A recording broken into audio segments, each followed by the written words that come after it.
Serial நடிகை வைஷாலி தனிகாவுக்கு ரீசெண்டாக தான் ஆண் குழந்தை பிறந்திருந்தாங்க. இன்னும் தான் குழந்தைக்கு தொட்டில் போடும் விழாவை கொண்டாடி இருக்காங்க. அந்த வீடியோவை வைஷாலி அவங்களுடைய சோஷியல் மீடியா பேஜில் ஷேர் பண்ணியிருக்காங்க. முத்தழகு சீரியல் மூலமாக மக்கள் மனசில் இடம் பிடிச்சவங்க தான் வைஷாலி. மிஸ்டர் அண்ட் மிஸ்ஸஸ் சின்னத்திரை நிகழ்ச்சியிலும் தன்னுடைய தனித்துவமான நடிப்பால் அனைவரையுமே கவர்ந்தாங்க. இவங்க ஆரம்பத்தில் ராஜராணி சீரியல் மூலியமாக தான் சின்னத்திரையில் இன்ட்ரோடியூஸ் ஆனாங்க. அது மட்டும் இல்லாமல் இவங்க பல படங்களில் சின்ன சின்ன ரோலில் நடிச்சிருப்பாங்க. இதை தொடர்ந்து அவங்களுக்கு சரியான வாய்ப்பு திரைப்படத்தில் கிடைக்காதனால ராஜராணி சீரியலில் முக்கியமான ரோலில் நடிக்க வாய்ப்பு கிடைச்சிது. இது தொடர்ந்து பாண்டியன் ஸ்டோர் சீரியலையும் ஐஸ்வர்யா என்ற கேரக்டரில் நடிச்சிருந்தாங்க. ஆனால் அந்த சீரியல்லேருந்து திடீர்னு வெளியேறிட்டாங்க. இதை தொடர்ந்து தான் முத்தழகு சீரியலில் நடித்து பிரபலமானாங்க. அதுவும் அந்த சீரியலில் வில்லியா நடித்திருந்தாலும் அவங்களுடைய கேரக்டர் பெருசாக பேசப்பட்டுச்சு.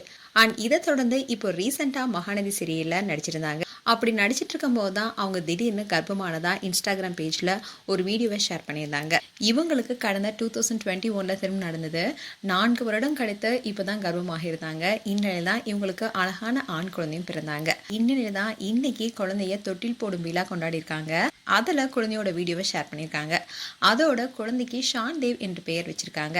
இப்போ இந்த வீடியோ தான் சோஷியல் மீடியாவில் வைரல் ஆயிட்டு வருது. மேலும் வைஷாலி தனிகா குறித்து உங்களுடைய கருத்துக்களை கமெண்ட் செக்ஷன் சொல்லுங்க. இது போன்ற வீடியோஸை பார்க்க நியூஸ் தமிழ் கேட் சேனல் சப்ஸ்கிரைப் பண்ணுங்க. மறக்காம நோட்டிஃபிகேஷன் பட்டனை கிளிக் பண்ணுங்க.